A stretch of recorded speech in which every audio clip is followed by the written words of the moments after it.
So if Peter's ready with the live stream, then we'll get started. So we're going to we'll have about a 25 or 30 minute moderated discussion. We have questions for our guests, and then we'll turn it over to the audience for the same amount of time for question and answer session. So if you have any questions, try to remember them, and we'll try to get as many as we can. And when it comes time for the questions, just raise your hand and I'll come over to you with a microphone. Because even though we might be able to hear each other in the room, if there are folks who are live streaming, we'll need the microphone for the questions so that they can hear as well. So welcome again to both of you. Thank you so much. I hope you had some yummy desserts already. If you need more, let us know. We'll go bring it to you. They're delicious. They do disappear quick. The bite size, they pop right in. So we're so thrilled to have you both here tonight. And I know that some folks were here at the beginning of our service and other folks trickled in at different moments. So Jason, I know that you already shared a little bit about what inspired the formation of the New Golden Age Coalition.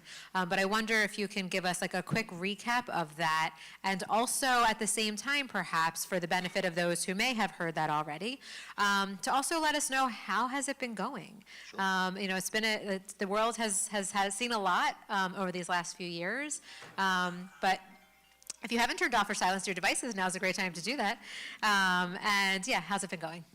So again, immense thank you, immense gratitude to Rabbi Roney and Michael and the entire BTBJ congregation for hosting us this evening, for hosting this conversation and being willing to engage with us on this topic of the Black Jewish Alliance and our coalition, which is called the New Golden Age. So really appreciate you inviting us here, and it's good to see a crowded room of people who want to hear about this.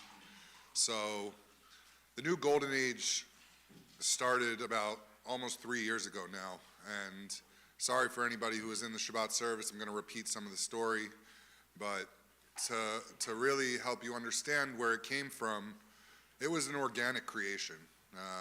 I run what's called the JCRC, the Jewish Community Relations Council. We're a department of the Jewish Federation of Greater Philadelphia that's focused on trying to advance a more just and pluralistic society. So we work on a number of different issues. We do advocacy on a number of different issues, education on a number of different issues, and they're not necessarily just quote-unquote Jewish issues. We obviously do a lot of work around combating anti-Semitism, support for Israel, but we look at other issues as well because our work is to try to make the world a better place, to do tikkun olam. So in 2022, one of our committees, our domestic policy committee, took on the issue of violence prevention. Gun violence in Philadelphia at that time was running very high, it was rampant. And because we were getting active in that space, I was doing my due diligence and scheduling meetings with a number of people across Philadelphia, Greater Philadelphia, people who are active in doing the work of gun violence prevention. And so I scheduled a meeting with Pastor Carl Day. He is the founder and leader of Culture Changing Christians Worship Center, African-American church based in Kensington. And he himself, and even the work of his church, is very devoted towards the work of violence prevention, mentorship programs, programs to help people, find a better way to get off of the streets. And so I sat with Pastor Carl really to learn about his work and to see what the Jewish Federation, what our JCRC could do to help support his work.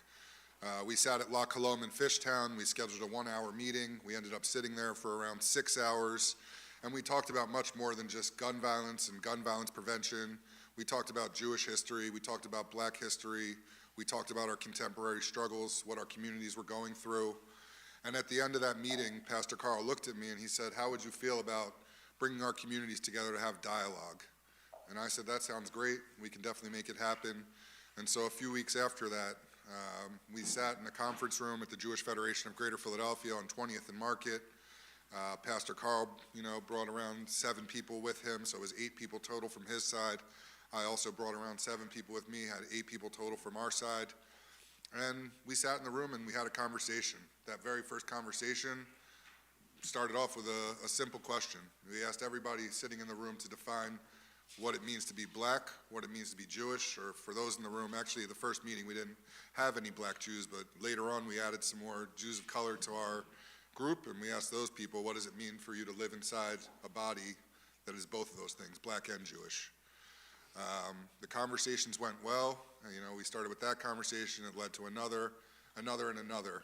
And, after a few of these dialogues, we had people in both sides of this. I had people from the JCRC coming to me and saying, we really like to talk. What else can we do besides talk? Pastor Carl would be here. He would say he was hearing the same thing from the people on his side. And so we started to talk, me and Pastor Carl, what can we do to take a next step with this dialogue group? And so we came up with this name, the New Golden Age. The Golden Age is, something that we actually had discussed in one of our previous dialogues. It was the time around the Civil Rights Movement when blacks and Jews were sacrificing everything for each other, really putting their lives on the line. Freedom Riders, even before the Freedom Riders, when Jews were fleeing Nazi Germany, coming to America, they were unable to, get jobs in a lot of places, especially university professors. Universities that were accepting them were HBCUs, historical black colleges and universities where Jews found places for employment to teach. And so we came up with this model called the New Golden Age, recognizing, giving a tip of the hat to the Golden Age, but recognizing that it needed to be something brand new. We can't just look in the past. We can't just look at history and romanticize history. We need to look towards a new golden age. Obviously, we respect the history, deeply respect Martin Luther King, deeply respect Rabbi Heschel, and all of those who did that work, but we're looking at a new golden age. So we came up with sort of a framework for the work that we're trying to do together, and came up with sort of three large pillars to help guide our work. The pillars do have nice names to them, but I'm just going to simplify it a little bit. So pillar one is combating hate, anti-black racism, anti-Semitism. All forms of hate, unfortunately, right now are on the rise. So that's pillar one. Pillar two is safety and security. What things we can do to keep our communities safe. It's, again, something that we share in common. Number three is amplification of the social safety net, protecting those programs that people in our communities rely upon to get by, to provide them sustenance. And, looking back at it now, that third pillar has come to be extremely important as we see threats to SNAP, threats to Medicare, Medicaid. These sorts of programs are all under fire right now. So that's the origin story of the New Golden Age. That's how it was founded. Like I said, it was organic. Pastor Carl and I did not meet together with the idea that we were going to create some sort of black and Jewish coalition. We kind of just had a good vibe, good synergy, and I think we brought some really good people into the room, and because of that, we were then able to create a coalition very authentically. Do you want to add in anything?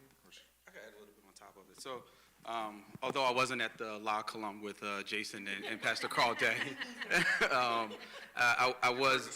have heard the story. I could probably recite the story without them around, but I have been with Pastor Carl for 15 years in lockstep with just different initiatives that we've participated in. So one thing I wanted to highlight about the origin story is, which is kind of in the thread of what Jason was saying, was there were people who already cared and who were already working towards a goal that came together and realized that we could be stronger together. So Pastor Carl Day, this isn't his only rodeo with doing violence prevention or strengthening the social safety net or combating hate in different ways and forms, right? So them striking that flame together was the mesh of two people already walking along a certain path, being able to realize what is real and what is not, what can work and what is not, and where their energy should be focused. So Pastor Carl Day has been called to do violence prevention activities all the way up from Washington, D.C. to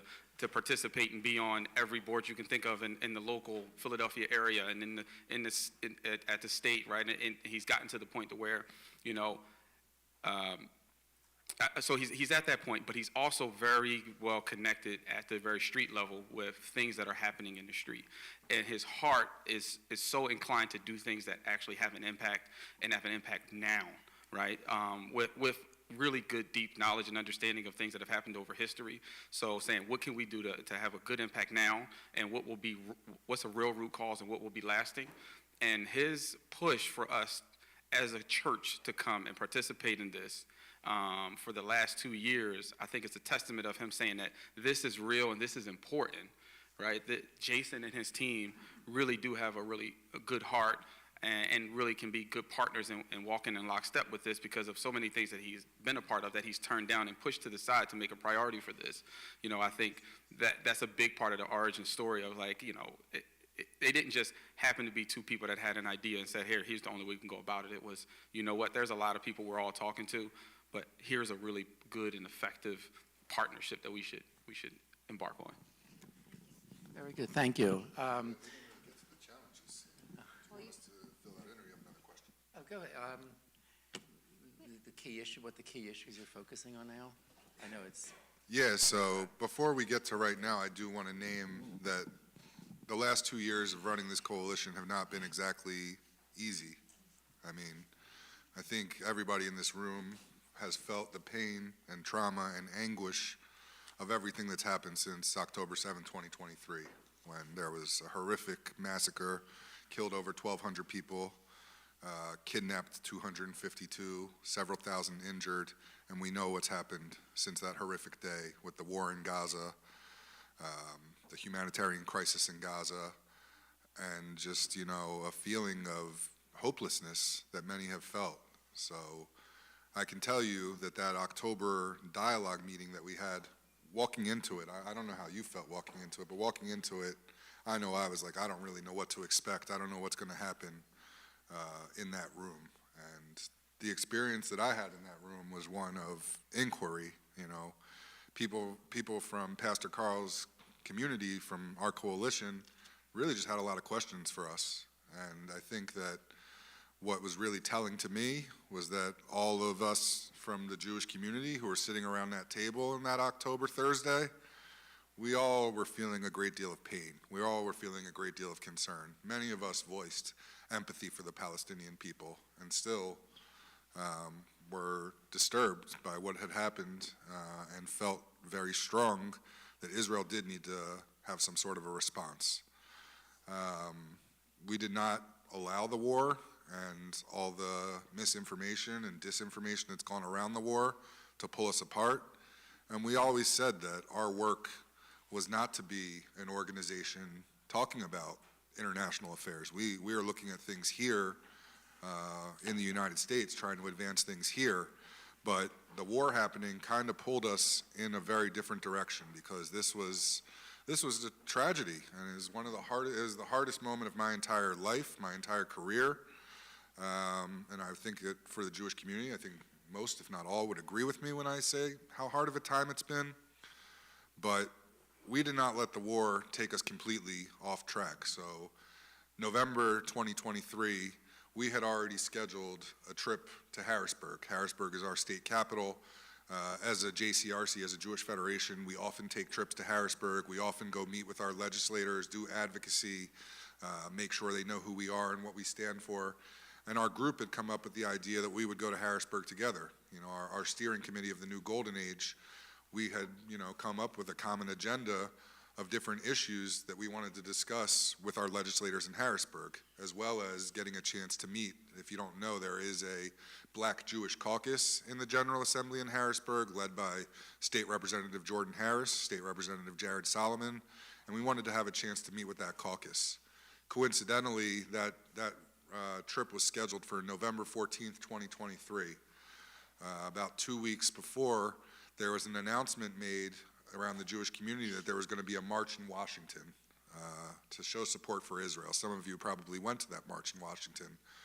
It was a huge event. You know, as a federation, we were sending buses out, making sure that people could go to the march. And I had my leadership at Federation come to me and say, what are you going to do? Are you coming with us to the march? Are you bringing the community to the march?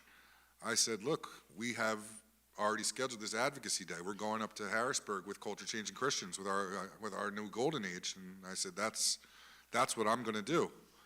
And they said, really? Like, you're not going to go to the march? And I said, look, to me, this partnership is too important. We have issues that we need to work on, Pastor Carl had already, he called me on October 7th. He called me on the day that it happened, and he, called me at 1 o'clock in the afternoon and said, "Are you okay? Is your family okay? Are your friends okay? Like, this is horrific. I can't believe what I'm seeing." And I asked him, I said, "Would you come and say a prayer at a rally that we're having on October 9th?" And he had come to the rally, and he said a prayer, and, he has stood with us on these things, pretty strong. And I just said, like, this partnership is too important. We have to go to Harrisburg. And, if there are 8 people from the Jewish community who are not in Washington, D.C. marching, that's going to be okay. We have to be able to multitask. We have to go and do this trip to Harrisburg.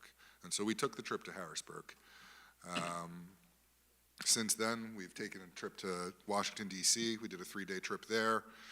1 day at the U.S. Holocaust Memorial Museum, 1 day at the Smithsonian African American History and Culture Museum, and 1 day on Capitol Hill doing advocacy.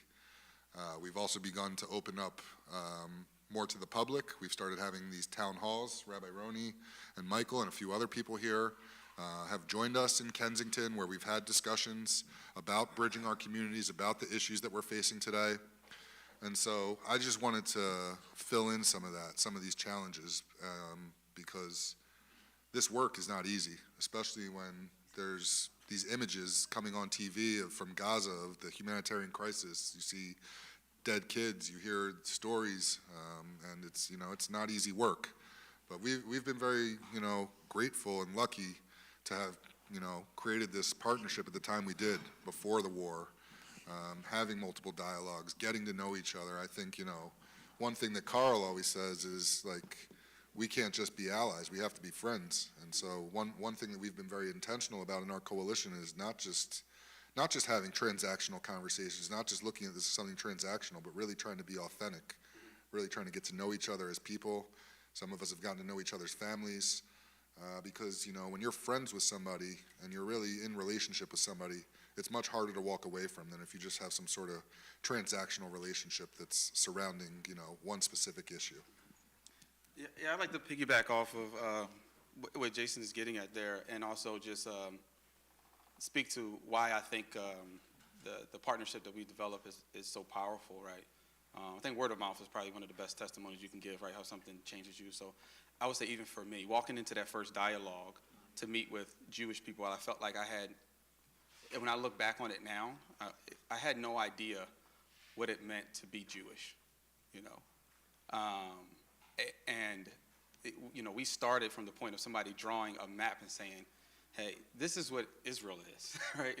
And this side is where the West Bank is, and this side is where Gaza is. That's really where we started. And, you fast forward 6 months later, 5 months later, I don't know, give me the exact term, but you fast forward to then the tragic and terrible events that occurred October 7th, you know what I mean?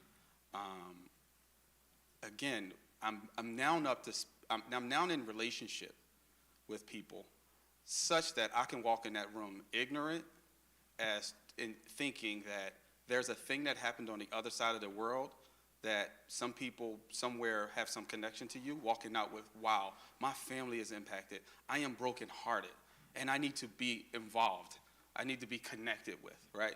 So I think that really speaks to the power of the manner in which we've gone about developing relationships, where it's not some dialogue where I throw something at you, you throw something at me. It's let's first make sure that the leaders have brought in people who are authentic about caring, and I think that probably will ring with a lot of you guys, because on a Friday night you care to sit here and talk about Black and Jewish relationships, right? So just bring together people who care, and then we can build a level of trust on top of that, knowing that none of us are here gaining personally. This is all to do better for community. And then after that, now I'm able to ask a question that I would maybe not ask because I thought it might sound ignorant, and you can hear my heart and then correct me and educate me. And now we can walk out of this together with a shared vision, rather than just some, what can I do for you and what can you do for me, and now continue and trying to negotiate more out of each other, rather than just strengthening each other and being like more of a powerful force, and coming out all the way up to October 7th, to where I was able now to like pick up this burden of, I need to be there for my family. I think it's just a testament of how fast, we develop a relationship, and then also how powerful now this could be in a world of just crazy misinformation and so much coming at you. if this type of model is something that people would adapt more in terms of just hearing from the source. I think about how much I've learned from the community, and I've also think about how much I've been able to, how many times I've spoken and seeing eyes go wide, like, oh wow, I never thought about that. And I think one of those examples is from one of the earlier meetings when, what is blackness to you? And I'm like, well, for us, it's continually trying to discover who you are and what tradition you want to operate in, as a black person, right? Because I'm the first black person in my family that's went to college, So if I'm going back to, or graduated from college, so if I'm going back and I'm at home at a family gathering, my conversations are very different than my everyday conversation at work. And then if I'm coming into a community organizing event, my conversations there are very different, right? So, I have a higher income than a lot of the places that I'm going to gather if I'm just around all black people. So should I talk about my money there? How do I even talk about money in public? I got to figure out how to handle that in my home. So it was a lot of those type of conversations that now we're able to open up people's eyes. We start talking about violence and violence prevention, right? You're in a room and you're like, yeah, what do we do to combat violence? It's like, well, first thing we need to do is we need to give young black men hope. It's like, is that the first thought that comes to somebody's mind? Probably not. You think like, how do we make them not want to shoot somebody? It's like, well, just think about it. There was this human being that was a child, that was a beautiful soul and a beautiful person. They don't care enough about themselves that they will put themselves in jail for life. We got to fix the cause over here. So we're able to really like have the boots on the ground all the way through, where are all of our networks situated to be able to help that problem and what factors happen here that affect there, that in community, in real care and having these dialogues, I think it just really speaks to how powerful our union is. This is a follow-up related to what you've just spoken about. How do you approach hard conversations, especially when tensions around race, anti-Semitism, or Israel come up in a way that keeps the dialogue going rather than shutting it down?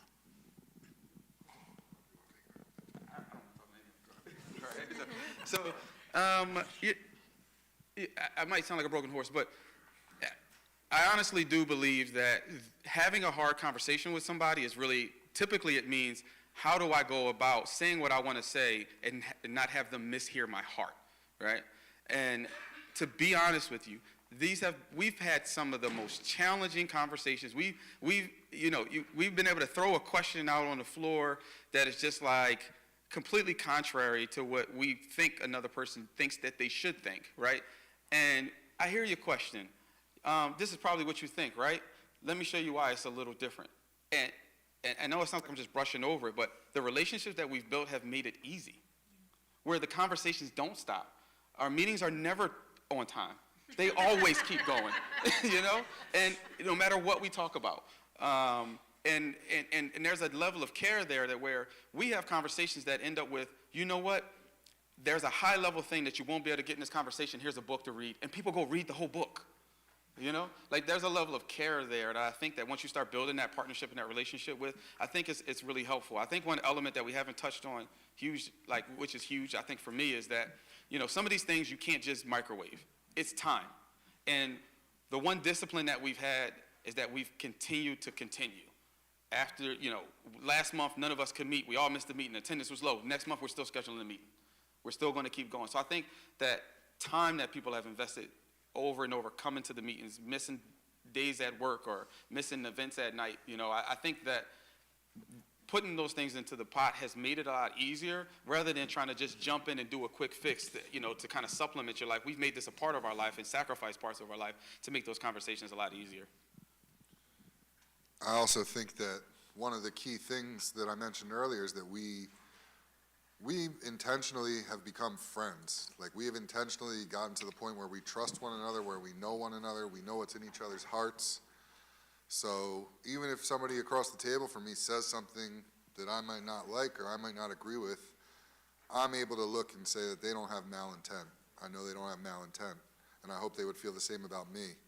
We live in a society today where it's easy. We're all on these phones, and on your phone, you can have an algorithm, and you can be served content that you like, that it matches your worldview, and you have the ability, if something comes across your screen that you don't like, you can hit the mute button. You can say, never send me something from this account again.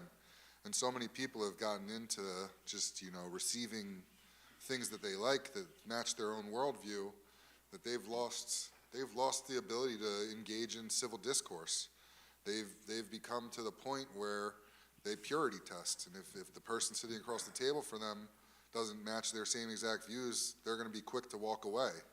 I think in our group, there's been no purity testing. I think it's, something that in this group or outside this group, I think society is struggling with. Like, we need to get people away from purity testing, and we need to get people back into civil discourse. I think one of the key things in our dialogue is that people are actually listening to each other. People are actively listening to each other, putting themselves in each other's shoes, empathizing with each other's struggles, listening to actually listen and understand versus listening to listen and try to disprove or poke a hole.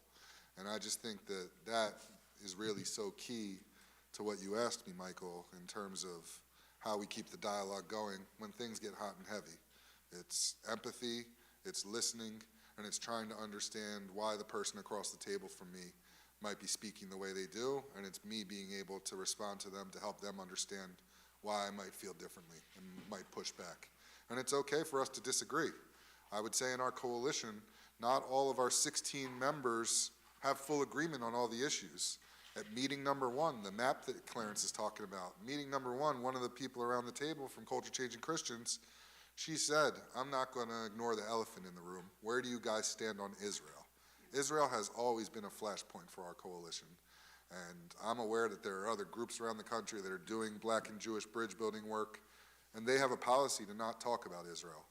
For me, as a leader of a JCRC, I will always talk about Israel. I'm not afraid to talk about Israel. I'm not a member of the Israeli government. I'm a Jew in the diaspora who has a connection to Israel. I don't endorse every government policy. I don't endorse every action, but I have a connection there, and that's my ancestral homeland, and I'm not going to hide that for any coalition or for anybody. And I think because of that, people have just come to understand that that's like part of our identity as Jews, and that's part of who we are. So I think it's about being authentic. Again, I like the dialogue cannot just be transactional, it has to be authentic. Thank you so much. As, knowing that there's, some of those wins that are maybe easy to feel and easy to see when you're connecting, person to person in these conversations, so that can feel like a success and like you're sort of making progress. But how would you as a coalition in the big picture, how do you measure success? Like what has progress look like, or what will progress look like as you, God willing, continue this work? So, we do understand that we're trying to tackle large problems. So, I think some measure of success is the continuity that we've had, right? So some of the things you want to do and you just want to do. So, the fact that we haven't ended gun violence, to me, doesn't mean that we haven't had success, right? We know that we have advocated for things that we believe or have been influential in reducing gun violence in the city. So I think the fact that we have been able to maintain the group and continue to do events where we brainstorm the right direction and then turn that into action. And I've been a part of a lot of different organizations, and I know this is one thing that Pastor Carl has said as well, is that he's participated in a lot of coalitions, cohorts, organizations and stuff, and most of them don't make it out of meetings, right? They've been meetings to talk about meetings and meetings to plan meetings.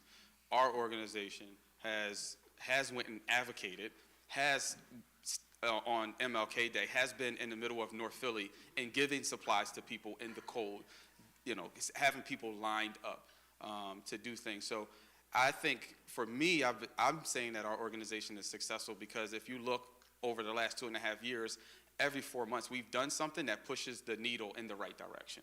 So for me, it's not necessarily a goal of stamping out this huge problem. It's continue to push the needle in the right direction, continuing to engage from the street level up through our local and state and even national government,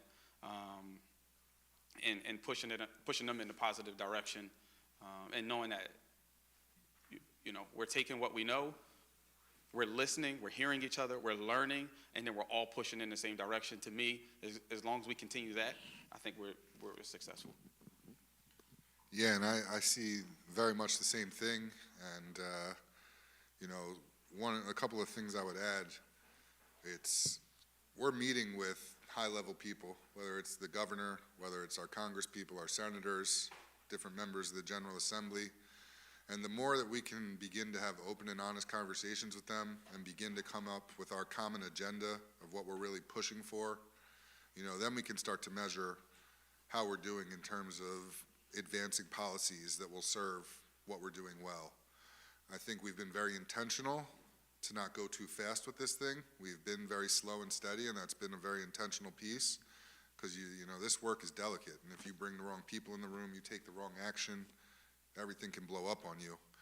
But you know, it's not only just the policies and the legislation, but it's also the conversations that we have with one another, the things that I hear come out of each other's mouths. I mean, just the knowing that we are growing closer together, getting closer together, and better understanding each other's communities. I think Pastor Carl was very intentional with the people who he brought into this coalition. You know, he brought in somebody named John Solomon. John is the deacon of Culture Changing Christians. He's a religious leader, but he also runs an organization in Strawberry Mansion in North Philly called Endangered Kind, that's doing a lot of work to beautify his neighborhood, to help, you know, get people off the streets, help mentor youth. He's been doing a lot of food drives right now around SNAP. So he's somebody I think is very intentional for Pastor Carl to bring in, as well as somebody else named Ryan Harris. Ryan Harris runs an organization called As I Plant This Seed. He's a mentor. He has what's called the Tree House, which is like a clubhouse in Hunting Park where kids can come after school and go to programs and do mentorship, and there's a recording studio there that people can record music on. I'm mentioning them because they are people like Pastor Carl who are deeply invested and deeply active inside of the work of violence prevention in their neighborhoods. And throughout our conversations, throughout our dialogues, I learned, and I think everybody in the coalition, especially from the Jewish community, you might have already known this, but for us, it was a major learning lesson. You know, you hear it on the news, you know, the federal government, or maybe you used to hear, I don't know anymore, but the federal government is releasing, you know, millions of dollars in grants to fight gun violence. You know, the state government is releasing millions of dollars in grants to fight gun violence, and you don't know where this money goes. But we were sitting around the table with John and with Ryan and with Pastor Carl and with other people, and, you know, one of the lessons that we learned was that those individuals who are doing cutting-edge work in their own neighborhoods are essentially blocked out from getting this grant money. These grants, we learned, are all reimbursement grants. So, like, if John Solomon, for Area 32, Endangered Kind, if he has a project he wants to do that's going to cost $60,000, if he doesn't have $60,000 in a bank account to put the money up for the government to then reimburse him, he's essentially blocked out. At the same time, Pastor Carl, I wish he was here to talk about this himself, he helped us understand that a lot of who is getting that money? And it's organizations, major, big organizations led by white people who are able to put that money up, who have the money, and then they might give out small little micro grants. But it essentially blocks out grassroots activists who are doing cutting-edge work in their own neighborhoods from accessing these funds. So through having these conversations, we sort of sent up the flagpole in the Federation. We started taking some meetings with some of our prominent Jewish philanthropists, helping them to understand what we're talking about here with the reimbursement grants. We also began to talk to my CEO at the Federation, Michael Balaban, as well as our CFO. And the idea that we had was that maybe some of these philanthropists who support the Jewish Federation would also be willing to support an Endangered Kind, or As I Plant the Seed, or Culture Changing Christians. And we did get a commitment from some of our, you know, big philanthropists in the community that they would put out a substantial amount of money in a pot that people could draw on.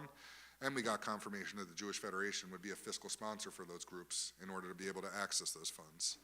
So that, to me, is like an example of just the impact of this coalition and the ability of the things that we are able to do.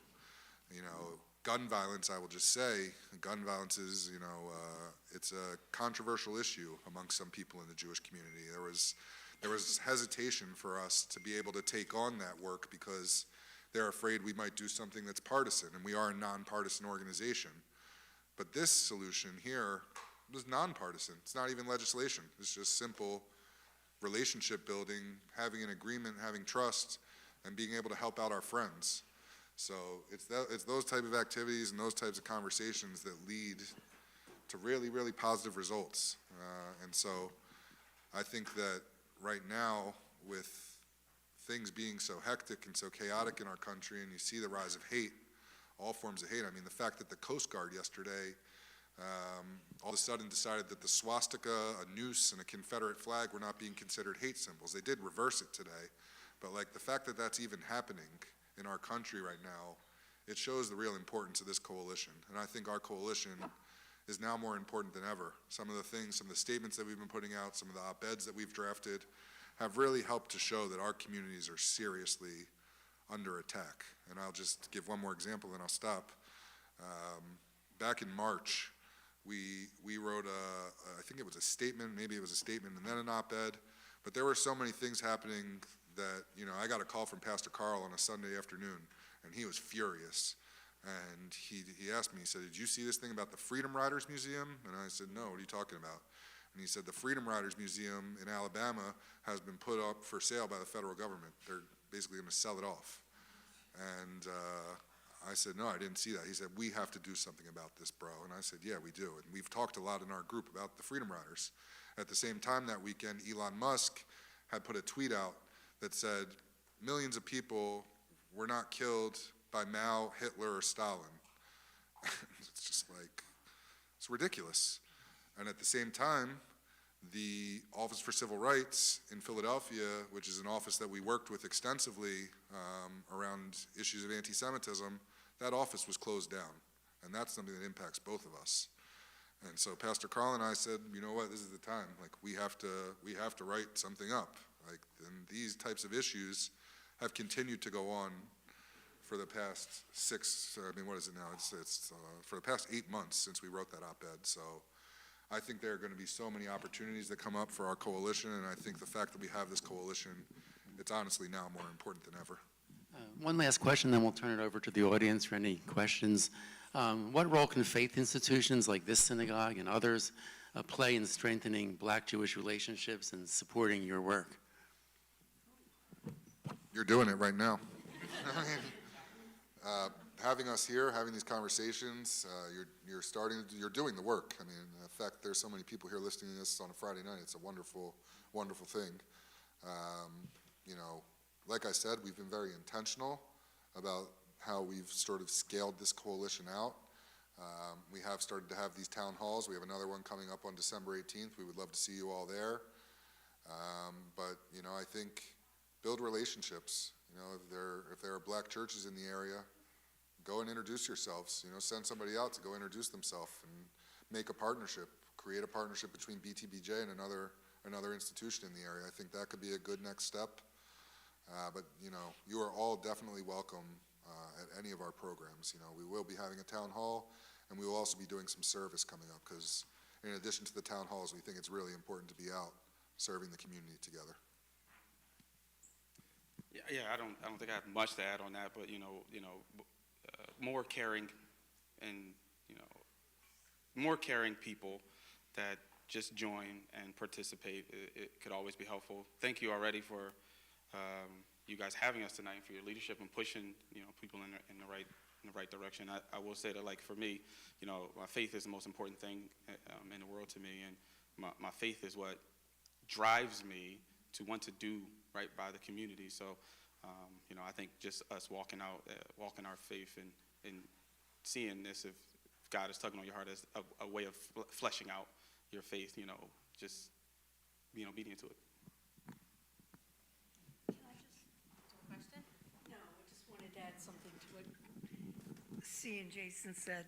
When you talked about what was important, I'm Robin Schatz. I work in JCRC.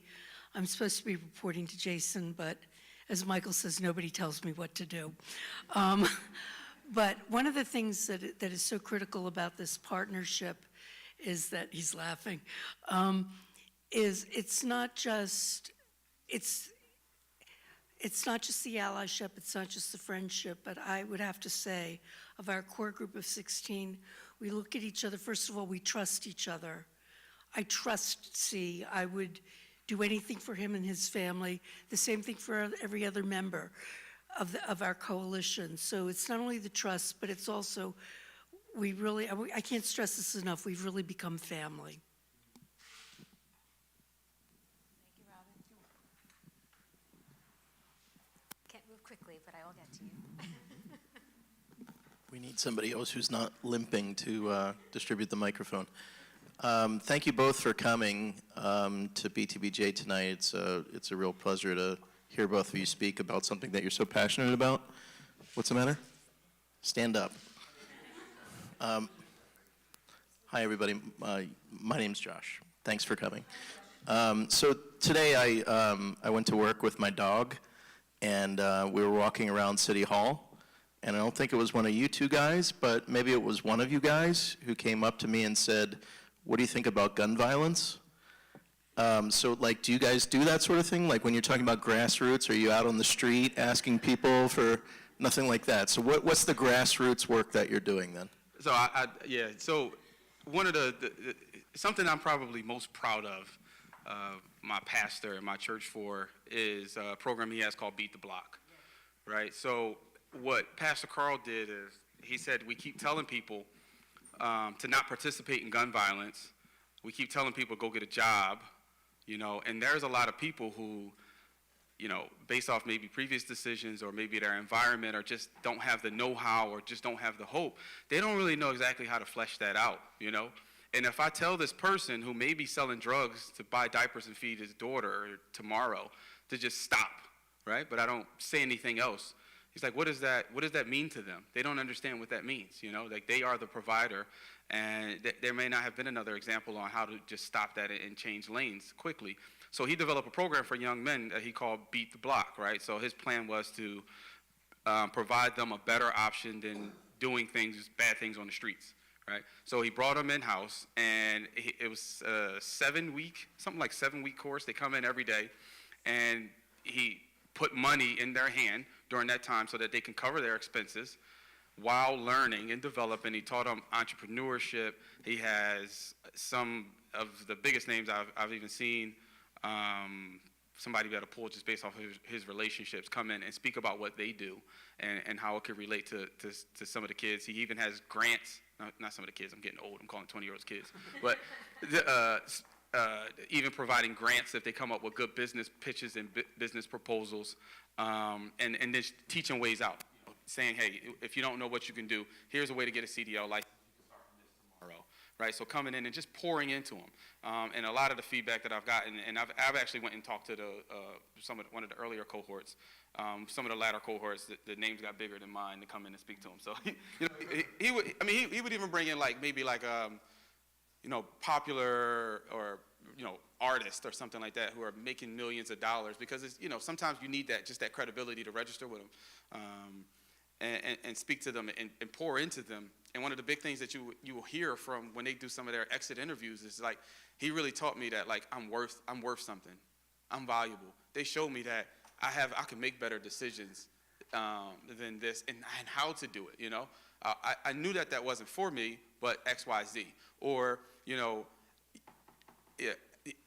at one point he even would set up ways, for people to be able to make it to the program because they might have had like a brother or something who's engaged in gun violence, and now it's not easy for them to move around without a gun because they're a target because of their brother, right? So he even figured out ways to even get people to even be able to move around to make it to his program, to relocate them. I have some rental property. There's been times he called me. I got a young man, he can't stay at his house right now, So when you talk about doing gun violence work, it's when I say grassroots, street level, I mean talking to the people who we say that we're trying to reach, rather than talking about them and making and coming up with cures for them without engaging with them.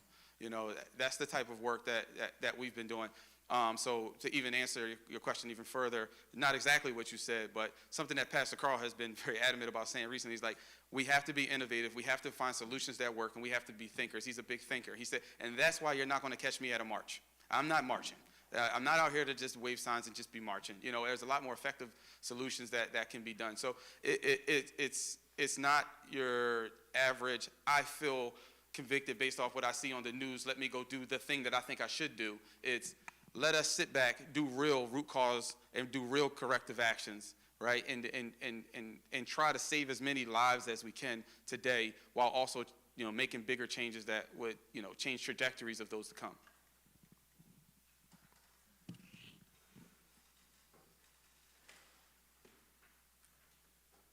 Really? No more? Hold on. Just to kind of catch up on what Josh was saying, what's, as far as your goals, you know, what are we here, what's the ask? Obviously, education is very important of everyone around us and making people aware, that's where it all starts. But what is happening out on the, what kind of programs are being done?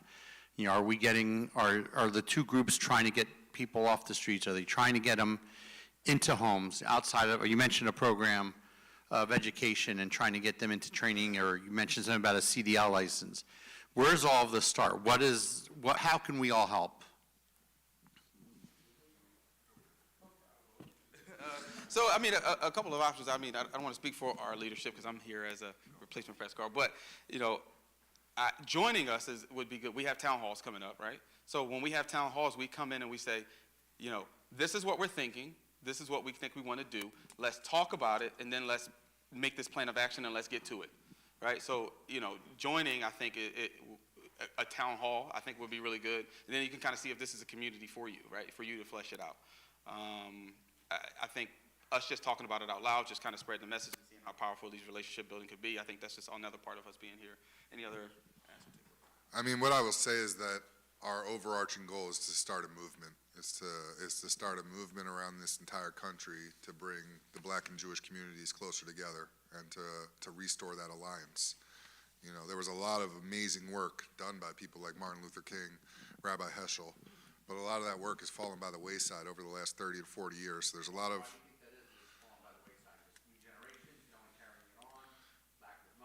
I think that, you know, the communities used to live very close together. I think there was a lot of white flight from neighborhoods, redlining that went on. I think there was just, you know, separation between the communities.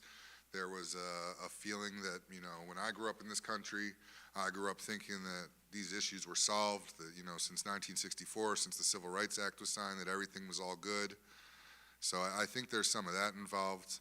But since it's fallen by the wayside, I think there's a lot of repair that needs to be done. I don't think there are two communities that exist in this country that have a link the way that our two communities do. We have so many shared struggles and parallels. We've obviously had, the Black experience is obviously very different from the Jewish experience, but we've had, you know, a lot in common. There's a lot for us to build on there.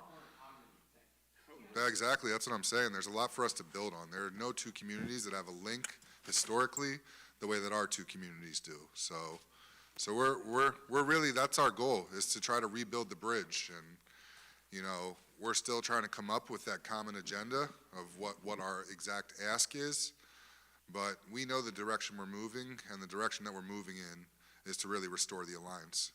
So where have, in your experiences, you talk about other movements around the country or things that have failed. What are we doing to, or what, not we, what are you guys doing to make sure that doesn't happen moving forward? Or how can other people get involved to help make sure that doesn't happen? We're continuing to stay in dialogue. We're starting to have, you know, for 2 years, for our first 2 years, we didn't have any public events. We just sat together and worked together and did our things together so that we had a solid foundation. We're now starting to open up to the public. That's the town halls that Clarence is talking about. That's the service projects in the neighborhoods that we're talking about. You know, we're looking at another trip to Harrisburg. We're looking at another trip to Washington, D.C. And what we've been talking about is that it won't just be our core group of 16 that go on these trips, but that will bring more of the communities with us. So we're marching in lockstep. I talked to Pastor Carl several times a week. We're texting, we're on the phone, we know each other's families. I talk to a lot of the coalition members on a daily basis, and I think that's what separates us, is that we are not doing this in a transactional way. We have become friends, we've become family, and we're doing this in an authentic way. It's one of the things that I think King and Heschel did that was very special is that their movement was infused by love. They really loved each other. It wasn't just doom and gloom. It was, we all believe in this, we believe in this movement, and we love each other so much that we're going to pull each other through. And that's the direction that we're really trying to move on. And it's an issue that's been simmering for decades that many people are trying to work on, and I commend everybody, even those people I mentioned who are only doing dialogue, who are not taking action. The conversations need to happen. The dialogues need to happen. People need to be with each other and better understand each other. But before you can really take concrete action, before you can really start to move the needle, you got to make sure that you really know who you're working with and that you understand who you're working with, and that it has to be a trust and it has to be a two-way street. It can't just be transactional in one direction. Hello, my name is James Gale, and I would like to know, what would the steps be in between the goal that he said? So I'll try to take a shot at answering. The steps be to get to our goal. So I believe that our faiths, both of our faiths, push us to live a life that continuously does good, right? Continuously seeks good. And I think that helps us and relieves us of some of the pressure that people without faith may have in terms of having a very square box that you're going to check, right? Because, God is pleased when we live a life that pushes towards good. So as long as we keep living that way, I think it's good. So I think that is our goal, is to continue to do good. And what that looks like for us is continuing to meet, continuing to do things, continuing to regularly double check what are our priorities and how are we accomplishing them in such a way that we're so intertwined that even when emergencies come up, we're there for each other, right? So I'm a firm believer that you can't really be there for a person that you don't live life with. Because when I'm really living life with you, you walk in the room and I say, yo, what's going on? Why you look like that? Why is your demeanor different? I can't really be there for you. I can't help you the way that you need to be helped if we're not intertwined in life. So the steps are really getting to know each other, listening to each other, and a fair exchange, continuously checking our heart, and trying to continuously looking at what's the best thing for our community at large. Our focus is Philadelphia.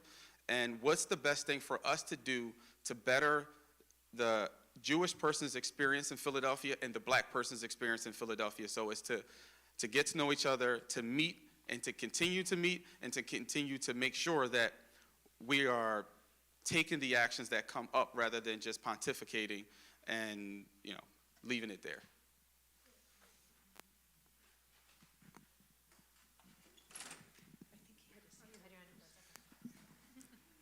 So this is, the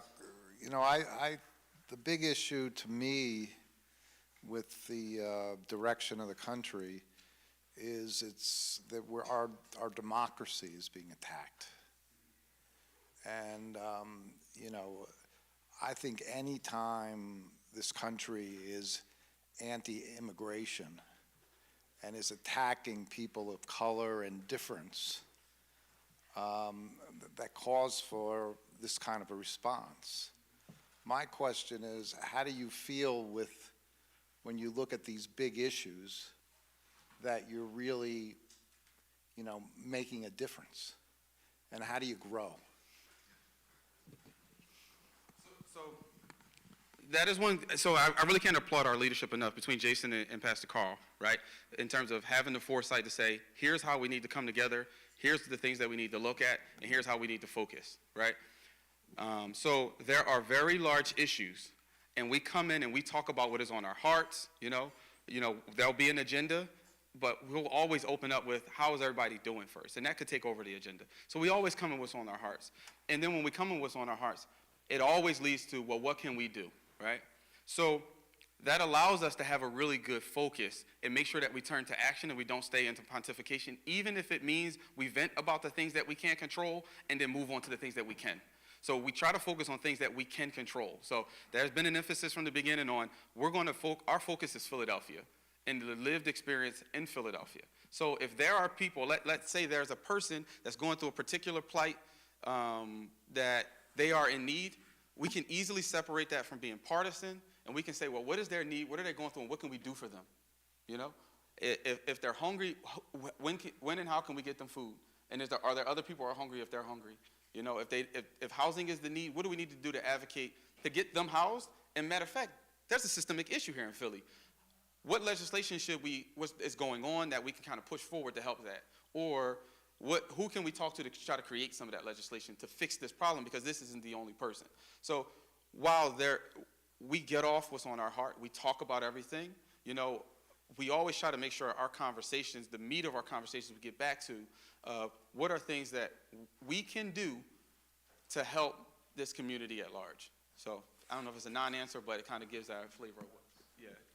And I'll paint it in a little bit more, and just like to give you an idea, just from, you know, the last few months of the types of things that might come across our desk. And I've never spoken about this publicly, so Robin, don't get mad at me. And I'm not going to name the elected official, but there was an elected official, there were two elected officials actually who began to contact us, I think it was late in August or maybe the middle of August. University of Pennsylvania's law school had announced that they were shutting down a scholarship program for African American law students. We had a couple of elected officials, both from Philadelphia in different bodies of government, turn to us and say, well, they turned to Pastor Carl actually, and we're like, can your Jewish guys help us, you know, talk to Penn? And I have worked a lot with Penn over the past couple of years dealing with anti-Semitism on campus, so we have a direct line into the president of Penn, and he'll answer my call if I call him. So we composed a message, we sent it over to Penn. And we said, you know, I mean, before we composed the message, actually, we discussed, like, what is there to do? And should we go protest? And I said, let's not go protest. Like, that can be step two. We should actually start by having the respect of the leadership of the university, who I have a relationship with, to go ask them, like, what the hell is going on? So we sent a very, very respectful message over to President Jameson over at Penn. That message then led us to have conversations with the dean of the law school, different chaplains on campus, the leaders of the Office for Religious and Ethnic Interest on campus. And we were able to explain, like, who our coalition is, what we stand for, and that we think that this type of move from Penn is unacceptable. I can't exactly take credit, but they did reverse that decision about a month later. And so we and some of our elected officials both were playing this role of having these conversations with the university and making a push. And that's something that Pastor Carl and I have talked a lot about. Like, we have these conversations, we have these relationships with these elected officials, and we need to be working together and pulling each other forward so that we can advance things that will be positive for both of our communities. So that's just like a very, you know, there's a multitude of issues to be working on right now. The world is upside down. It doesn't matter where you sit on the political spectrum. We all know that the world is too chaotic right now, and there's too much pain and sadness. But as C said, our focus really is on Philadelphia, on what's happening locally, and, you know, however we can move the needle and make an impact on something, if we have the ability to do it, we're always going to do it. Yes, I'm old enough to have lived through a lot of anti-Semitism and feelings towards black people, and I guess, you know, how do you combat that, or do you have to combat that? I mean, you know, the politicians are enough, but, you know, if we can't as humans, you know, do what you're trying to do, does it work? Have you had resistance? Jason has probably got more resistance, direct. to what our work. Do you want to talk to that? I mean, I have had a lot of resistance for doing this work. I've had resistance from people that say, you know, especially over the past 2 years since October 7th, how dare you, you know, go and work on any issue that's not anti-Semitism. I've had extremists come to me and say, why aren't you working to remove diversity, equity, and inclusion from all of the schools? Why is diversity, equity, and inclusion in the business? I've had people go as far as to email my CEO, email members of our board, and complain that we are invested into this work and passionate about this work. And I've been very clear with our leadership at the Federation that even if people protest and get upset, we're not going to back away from this. We're not going to back down from our values. We are a center-of-the-road, moderate, nonpartisan organization. You know, not only do I believe deeply in diversity, equity, and inclusion, but taking a stance against it would just be completely partisan. It would be, you know, it's not helpful, and it's in my opinion, like when I talk to black leaders, not just Pastor Carl, when I talk to black leaders across the city, they tell me that when they hear about people calling for the removal of DEI, what they actually hear is people calling for the removal of their civil rights. So I've always kept that message at the top of my mind. I've always, you know, thought about that when these conversations come up, but I've taken a lot of heat from different segments of the Jewish community for being so active in this work. And I'm also a complex individual. At the same time I'm active in this work, I'm doing a lot of real work on the front lines to combat anti-Semitism, to help build understanding around what's happening in Israel-Palestine, to help people understand, you know, the pain and the suffering that we are feeling, you know, and obviously to help them understand that we feel pain and suffering over what we see happening to the innocent people in Gaza, and to help them understand that it's Hamas that is really responsible for that pain, and that also there's an Israeli government that, you know, up to 70%, if not 80% of Israeli citizens don't necessarily agree with everything that they're doing, and that there are hundreds of thousands of people in the streets of Israel protesting it on a weekly basis. So we have no fantasy in our mind that through our work we're going to be able to end anti-black racism or be able to end anti-Semitism.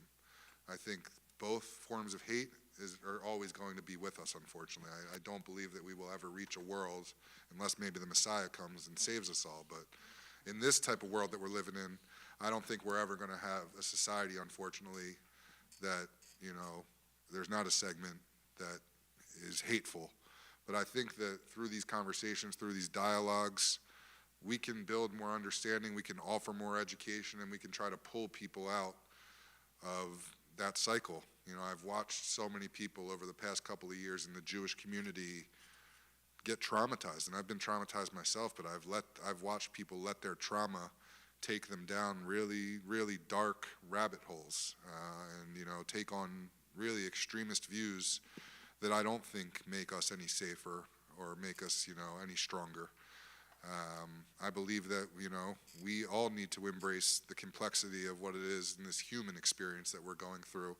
We need to understand that we're going to live in a world with pain and suffering, but, you know, the more conversations that we can have with people, the more that we can educate people, and the more that we can engage in dialogue with people who have different views than us, I think that we can make the world a better place. But under no circumstance do I live in some sort of fantasy that hate's going to disappear from the world. And it makes me sad to say that, but it's just a reality and a pill that I've unfortunately had to swallow. And while not erasing it, you know, I still think, though, that, like, you know, for me at least, I'll speak for me, you know, every person that, you know, I'm able to help out, to me, is an amazing thing. So when you talk about 16 people who have come together, they've gotten to learn each other, who are now all witnesses and can speak to their brother on the other side of the aisle, and what that could mean, you know, to me, I think we are combating it in our small world, in our world of, you know, influence. And then when you do have leaders like, you know, Jason and Pastor Carl, who do things that raise eyebrows, that now pique someone else's curiosity, you know, you never know how far that reach could go. You know, so when you think about a Pastor Carl, you know, praying at the Jewish rally shortly after the October 7th event, he caught a lot of flack for that. There was a lot of conversations. A lot of people saw that, you know. So that He posted a picture. Yeah, he posted. He posted a picture on his Instagram with a sign that said Philly stands with Israel. And Yeah. but after he posted that picture, I mean, the quote that I always remember him saying is that he had people on his Instagram ripping him apart, and the quote that he always says is that there was somebody who wrote, "If you were on fire, the Jews wouldn't even piss on you." And like he stood strong and he stood firm, and he knew who I believe, I don't want to speak for him, but I believe that if he was here, he would say he knew who he was in partnership with, and he knew who he was standing for. And I hate speaking for him, but he would also say half of those people who are making those comments have never been seen inside of his church. He's never seen them on the streets serving people or helping people. And so who are they to come at him as somebody who is saving lives, somebody who is pulling people out of the street, somebody who's doing completely transformative, incredible work. And the way that we, I feel like the trajectory of the world is like we're living even more in silos, right? Like with, the way that we live on social media, the way that, we're kind of in this city that is, so diverse but also so segregated, the witness, like, if it's me and another black person going back to the same community with the same idea, the reach on that is really low. But if it's me coming in and Jason going out and he going back to his community with what he's learned from me, and I'm going to my community what I've learned from him, that's a tremendous difference in reach. So I do think that that is tremendous work, and I think that's really noteworthy, and I'm really proud of that, and I think I really feel really strong and convicted about it because I see how much it has changed me, and how much I've learned, and how much I've advocated just on a personal level because of my relationships, to where I would have been living completely oblivious, to a lot of the issues that are plaguing the Jewish community. I have outright, years ago, I remember I had she's a friend of mine now. She's probably the only Jewish person I've actually really known well before the coalition, because she worked next to me. And I remember looking at her like she was crazy when she said, like, somebody might not like her because she's Jew. I'm like, you're white, you're good, and it's to show you that, like, I genuinely meant that. And I just was looking at her, like, it was so foreign to me what she was saying. It felt so out of the blue, and it felt like so much from left field that this organization has filled in the blanks for me. So much of that now, and where, like, there's Jewish family that I feel like I have that I now also live for, and I'm taking it to places where I know nobody, all the other people thought like I did, or think like I did. So to me, that's profound and could be very impactful long term. What is the date of your next town hall? Is it in December? December 18th, I believe it's a Thursday. We'll circulate the At 7 o'clock, I think at night. Yeah, we're thinking about making it half town hall, half holiday party, so it might be a little festive. We're bringing in Hanukkah. It is gonna be Hanukkah, so we plan to let them know. And there's plenty of parking in the area. Yeah. It's easy to get to. It's at Holtzman and Christians in Kensington on High Street. We'll get the information out. Maybe more of a advertisement for Jason and Clarence. And if you haven't been to a town hall, there's food and it's really good. Just, it's not a question, but just a little perspective. Lisa and I had an opportunity about 6 months ago to go with a small B2BJ group to a town hall. And I know a lot of you were asking, like, so what are the programs and how do you get involved in the programs? And I think, my perspective is the program is just getting together with the group. Like, there are things that come up all the time around our civil liberties and around racism and anti-Semitism, and the group will decide to do something about it. But, to me, what I got most out of it and what I think is most important is you're in a room talking to people you would never have the opportunity to interact with on a daily or even a once in a while basis, because you don't come from the same place. The Venn diagram is very small. There are very few black Jews, and they do come to the town hall, and it's great to meet them. But that's the program, right? That's the start, is getting to know folks as individuals, not even as part of this other group, but as a person who deserves the same thing that you deserve.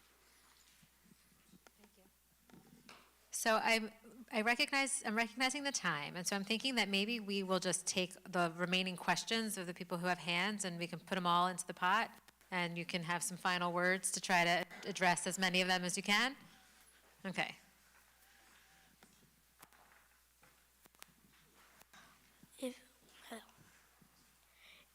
If one of you like witnessed someone being like racist or anti-Semitic to like a person who's African American or Jewish, or both, how would you respond and what would you do?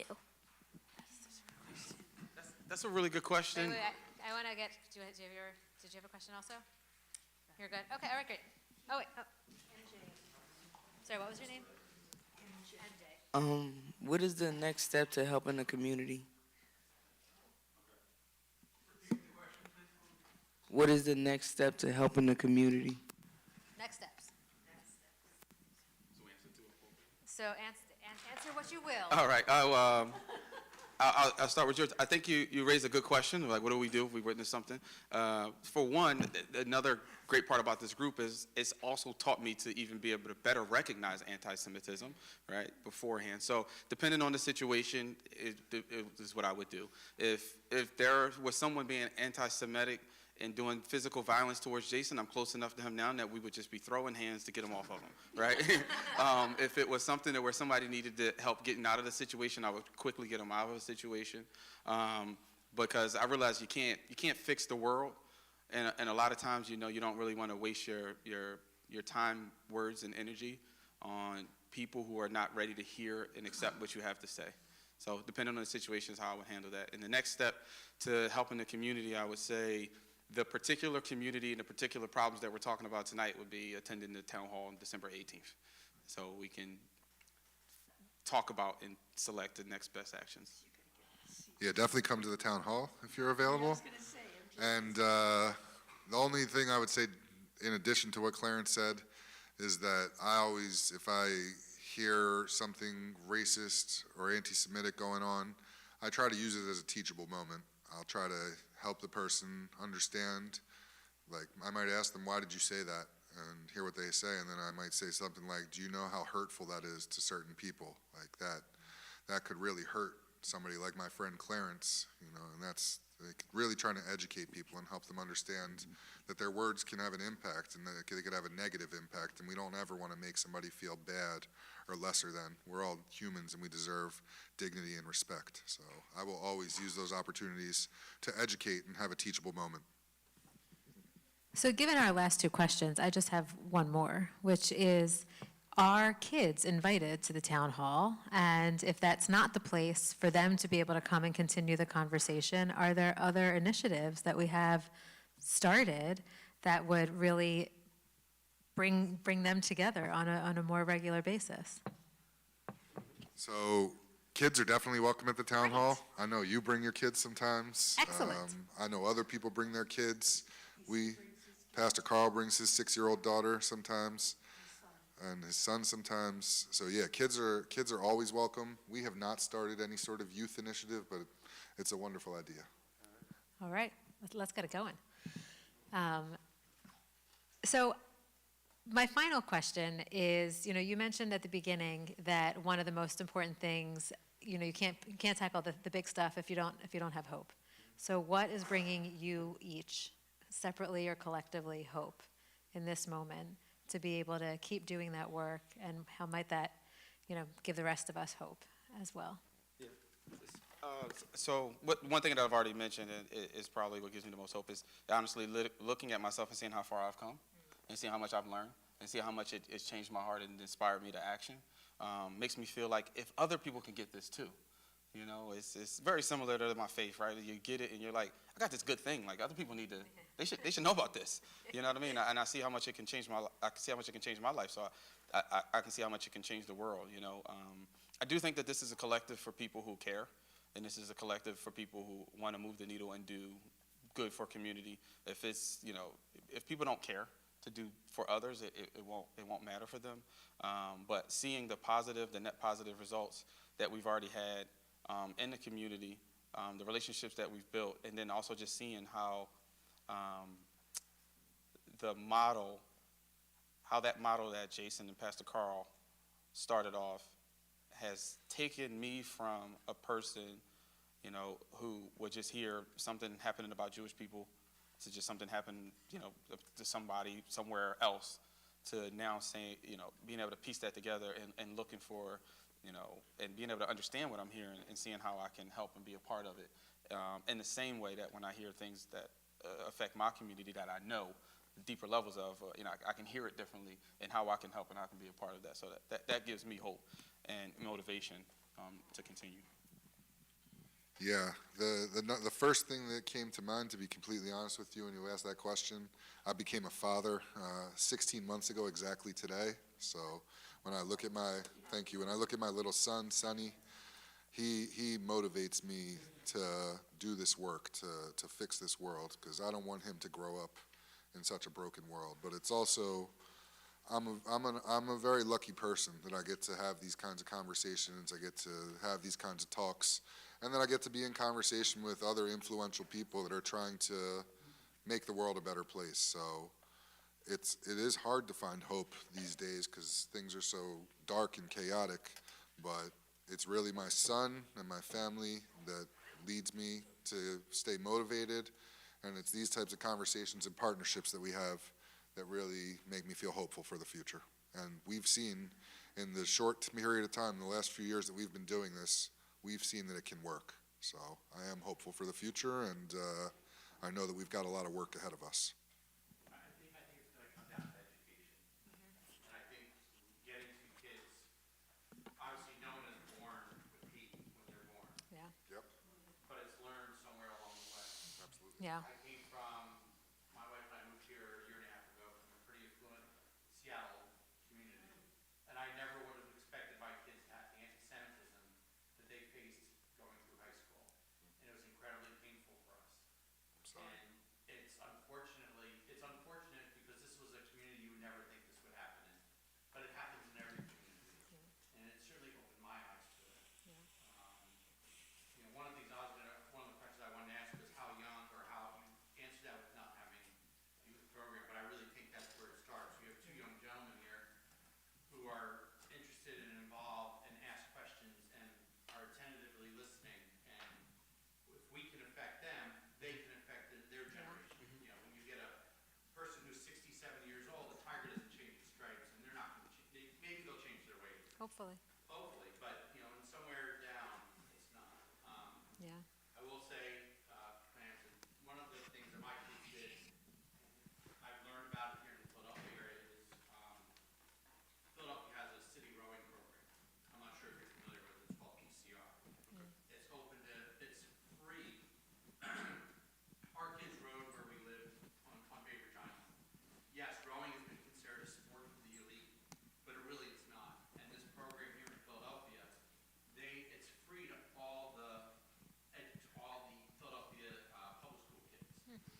And what we paid in rowing fees was thousands of dollars for our kids to do this. And the fact that it's free here is a great opportunity for these kids to work with other ones. I don't know if you've ever rowed in your life, been on an but it's a grueling sport. It's the ultimate team sport. If you watch it, go down to the schuylkill on any morning, those oars have to come in at the same time with the water, they come out of the water at the same time to move that boat. And these kids learn what it's like to be teamwork, and they learn what it's like to work with each other across all races, what the PCR group does. And I couldn't speak highly enough of the sport itself, because it's determination. It changes my kids' lives. My kids are much better people for it. They understand what hard work is. They understand what education is. They all had to rely on each other. And it's something that I would highly recommend for anyone who's in, you know, for any youth. And I think that's really where you're going to start to learn. Yeah. And that's where you're going to start to see change.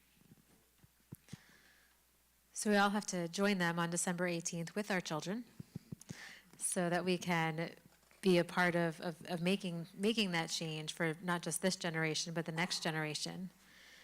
You know, we have a theme for this year at BTBJ that has been guiding a lot of our programming that we've been doing. And it is Lev Shomea, which means a listening or discerning or understanding heart.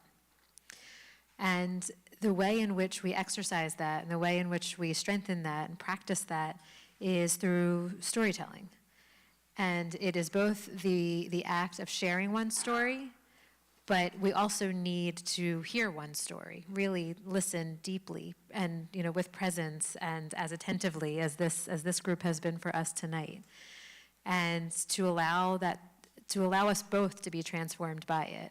And, you know, so far we've had an opportunity, even just in the past few weeks, to both hear and receive stories from within our community, strengthening the community that we are here, and now expanding our circle to go a little bit beyond so that we can take in more stories, so that we can be transformed in new ways and hopefully moved to be able to connect again and to know even more ways in which we can show up for one another. And, you know, there is such a strength in the power of faith community to be able to understand what community is. And we are really good at that here at BTBJ. You know, people say what a warm community we are, how much we care about one another. And I was really resonating with, you know, what you said of, you know, when you know someone, you know when there's something going on with them so that you can show up for them in all of those moments and know that something's off or know that they might need you.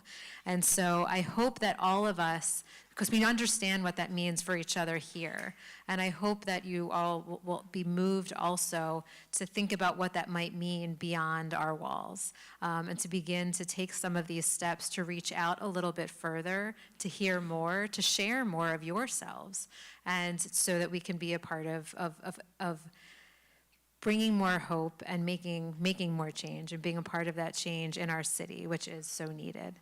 So I'm so grateful for all of you for sticking around with us this evening. I know it's been a long week and it's a late night, and I'm so grateful that you're here, and with so much gratitude to Michael also for helping to make this program possible and for, you know, kind of bringing us into all of this. And thank you, both of you, for being here with us tonight and for taking time out of your lives to be with us on a Friday night and away from your little baby. You'll have to show us pictures some other time. And I am just filled with so much gratitude for having you. So thank you, and thank you all. Thank you all.